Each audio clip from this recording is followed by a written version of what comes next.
Ministros do STF discutem recuo possível em meio à crise dos Estados Unidos, ou seja, da boca para fora todo o apoio ao Alexandre de Moraes. Nos bastidores, estão começando a ter que discutir como entregar alguma coisa para o Trump. Olavo Edu Carvalho, melhor canal de corte do YouTube. Fala pessoal, se você curte o meu conteúdo, saiba que ele só continua porque tem gente que apoia. E você pode fazer o mesmo com um pouco mais de $5 por mês. Simples, entre em www.paulofigueiredoshow.com/apoie e use o cupom da descrição e tá pronto. Desde já, meu obrigado.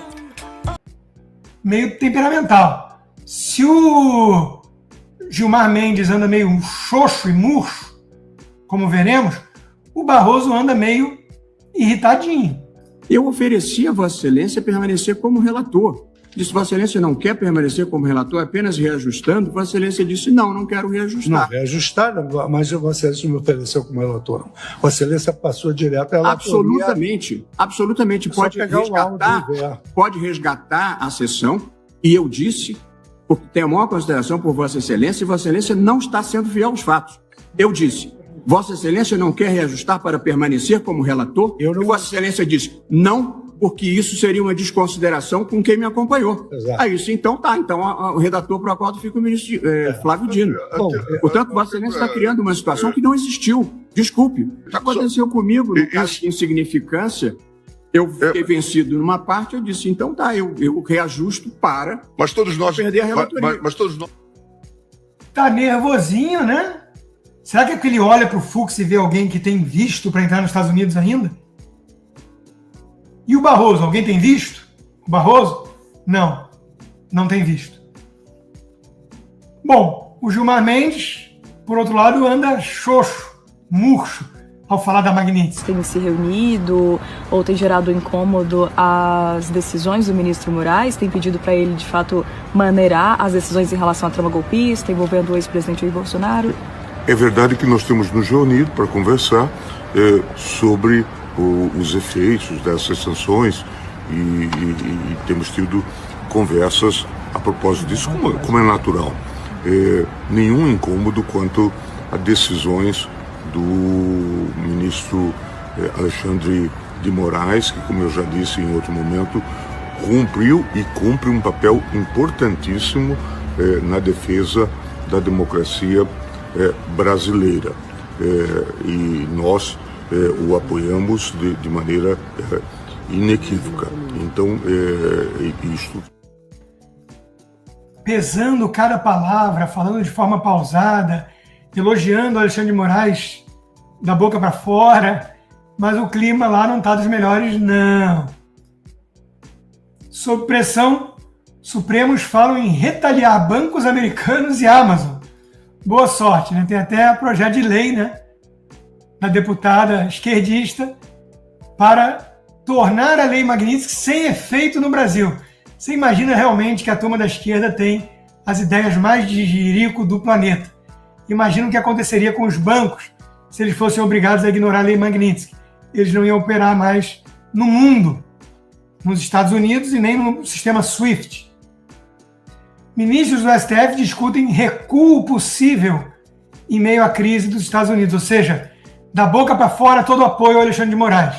Nos bastidores, estão começando a ter que discutir como entregar alguma coisa para o Trump para serem poupados eles também do mesmo destino. A irritação de ministros do STF após almoço com banqueiros para debater a crise. Claro, os banqueiros, mesmo em se tratando de André Esteves, do BTG, precisam tocar real e falar o seguinte: ministro, se vem a proibição que não pode mais ser correntista, eu estou de mãos atadas, porque eu tenho operação nos Estados Unidos e quero operar com o resto do mundo por meio do sistema SWIFT. Eles não gostaram de ouvir a dura verdade. Enquanto isso, as sanções podem a qualquer momento na nossa Netflix ser estendidas a familiares. No caso do Alexandre de Moraes, eu já disse antes e repito, é absolutamente justo que pegue a doutora Viviane Bassi, porque é o escritório dela que banca relógio de tantos mil porque não é o salário de servidor público. E o escritório de advogados Barsi de Moraes conta com a mãe e os filhos do ministro, são todos até meio parecidos, operando. Então, estamos diante de um negócio familiar, um grande negócio em família, um escritório que arrecada muito dinheiro, levando muitas causas ao próprio STF, porque o Brasil é a promiscuidade em pessoa. Enquanto isso, Moraes, que vai cair atirando e não tem muito para onde fugir, já é sancionado, ele dobra a aposta. Ele manda a segurança ver celular de advogado após desentendimento e audiência da trama golpista. Cadê a OAB? Voltou a hibernar. Depois de uma crítica tímida, pontual, aos abusos do Supremo, sem citar o Supremo de forma direta, voltou já a hibernar. Um advogado tem o seu telefone celular confiscado para ver se estava gravando, se tinha algum problema, no meio da audiência. E tá tudo normal, segundo a Globo News e o Gerson Camarote. Isso é uma democracia pujante. O Jason Miller, cada dia é dia de uma autoridade americana mostrar a verdade sobre o Brasil, que a Globo News finge não ver. Moraes prendeu pessoas sem julgamento por ameaças feitas online, bloqueou veículos de notícias de postar conteúdo crítico e políticos e ordenou a remoção de contas populares de mídia social, ao mesmo tempo em que se recusou a explicar como elas ameaçavam a democracia. Está entre aspas, porque isso constava numa coluna, num editorial do New York Times, um jornal de esquerda. Todo mundo já sabe o que está acontecendo com o Brasil, menos a turma da Globo News, do Estadão e da Folha. Juiz que auxiliou Moraes disse: não estou aguentando mais. E alguns leram aqui como ninguém aguentava mais as ordens do Moraes. Mais ou menos. Eu leio como um burocrata sob pressão, querendo o seu conforto na vida para continuar trabalhando em paz. Não alguém que não aguenta mais as ordens de Moraes pelo teor ético delas. Esse é o mesmo juiz auxiliar que, nas trocas de mensagens, comemorava prisão de inocentes. Então, cuidado para não escolher herói de pé de barro. Queremos delatores, queremos que todos os cúmplices venham à tona e entregar o chefão, mas nesse caso aí, é um sujeito desprovido de empatia.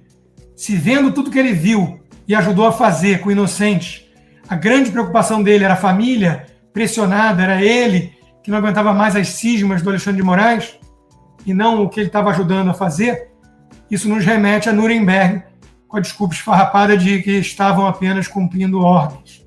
Não me comoveu esse juiz. Enquanto isso, o Rumble tem que mandar notificação para o STJ para ver se chega ao fujão Alexandre de Moraes, que não quer saber de se defender ou de ser notificado para poder se defender do caso da Rumble aqui na Justiça da Flórida. Por que será? Porque aqui tem justiça, ao contrário do Brasil, que tem Alexandria. O STF vai se mostrando, enquanto isso, incapaz de controlar Alexandre de Moraes. Talvez não queira, talvez tenha cumplicidade demais já e ameaças. O caso do Marcos Duval é sintomático. Temos um senador sem denúncia de crime, punido com uma tornozeleira eletrônica, e a solução que o covarde do Alcolumbre quer encontrar é afastá-lo. Ele diz: não estou doido. Pode até haver controvérsias, se ele está ou se ele é meio doidinho ou não, não importa.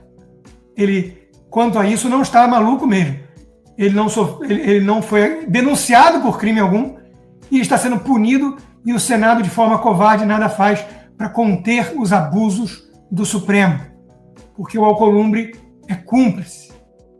E, por fim, a notícia de que o Silas Malafaia vai passar a ser investigado por obstrução, incluído em inquérito do Jair Bolsonaro, do Paulo Figueiredo e companhia. Ou seja, é proibido se manifestar no Brasil contra Alexandre de Moraes. E estamos chegando perigosamente perto do fim da liberdade religiosa, porque pastor Silas Malafaia fala como pastor, mesmo quando fala sobre política em público. É o fim da liberdade religiosa também. Por fim, para terminar a live de hoje, com mais de 20 mil pessoas ao vivo, muito obrigado, temos o Fachin, que vai assumir a presidência pelos próximos 2 anos do STF. A Globo já está tratando ele como alguém com perfil técnico. Quem ele é, na verdade? Garoto propaganda da Dilma Rousseff nas eleições, em que ela venceu, simpatizante do MTST e do MST, e alguém que reconhece que um professor comunista... Fala pessoal, tá gostando desse vídeo? Não esqueça de deixar o seu like e se inscrever no canal Olavo é do Carvalho para receber notícias quentíssimas todos os dias. Isso ajuda demais o nosso trabalho e o YouTube irá recomendar para mais pessoas. O influenciou bastante. Eu já entrevistei pessoas aqui que diziam, por exemplo, que lutaram, né, pela anistia, diretas já, constituinte, e que naquele momento de luta, de embate, de enfrentamento mesmo, né, de ir pra rua, de ir pros comícios. Algumas pichações, que obviamente eu preciso só ter algum cuidado para não confessar muitos crimes, mas estão todos prescritos, né?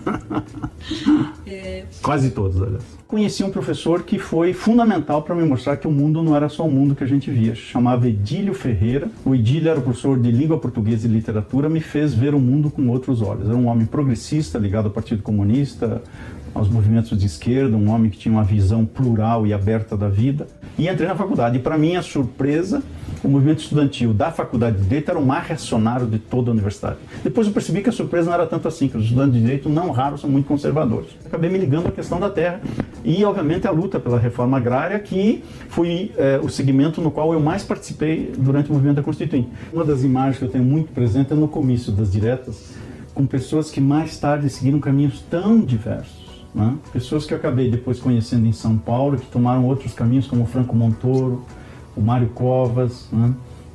E mesmo aqui no Paraná, né, abriu-se um leque. Né? José Richa, Scalco. O Richa, Scalco, o Requião, o Maurício Frutti, que obviamente não pode ser esquecido, obviamente, nesse contexto todo. Percebeu-se, na verdade, que a luta pelo poder para alguns, as divergências ideológicas para outros, a divergência de projeto de vida, de percepção de sociedade acabou, e isto se esfacelando. Isso já se percebeu na Constituinte de 88. Nós escrevemos à época um trabalho sobre os partidos políticos e a realidade nacional. E uma das nossas conclusões, em 1978, era de que o único partido que podia ser chamado por esse nome era o Partido dos Trabalhadores, e que tinha um programa de transformação do Brasil. De modo que mesmo depois da Constituinte, a ilusão se manteve. E em parte se realizou, em parte não. Obviamente vivemos também um pouco dessas contradições que o Brasil de hoje vive. E que é o grande leitmotiv do PT, né? Exatamente. Se mantém-se essa integridade aí dessa proposta. Exatamente. Tá bom para vocês o futuro presidente do STF do Brasil? Tá bom? Meus caros, tem que ter muita fé para continuar acreditando nesse país, apesar de tudo. Mas nós temos. Muito obrigado a todos. Vamos de rock mesmo. Muito obrigado pela preferência, sob censura ainda, né? Muito obrigado e peço encarecidamente que quem quiser apoiar o meu trabalho independente, que é, cá entre nós, o que eu mais gosto, sem demérito a todos os outros, e são vários empregadores, parceiros, mas esse é o que eu mais gosto de fazer. Sou eu e vocês direto aqui, né? Vá lá no rodrigoconstantino.com e considere se tornar um patrono hoje mesmo. Inscreva-se também na minha comunidade do Locals, o conteúdo disponível do que eu produzo está lá, mas de preferência para quem usa VPN, para não ficar na intranet do Xandão. E, se possível, considere se tornar um membro apoiador. Você recebe como recompensa por viabilizar esse trabalho independente conteúdos exclusivos, como toda segunda-feira, tivemos ontem já, conversa de boteco. Quartas-feiras temos o Cigar Bar, em que eu procuro responder as perguntas dos apoiadores.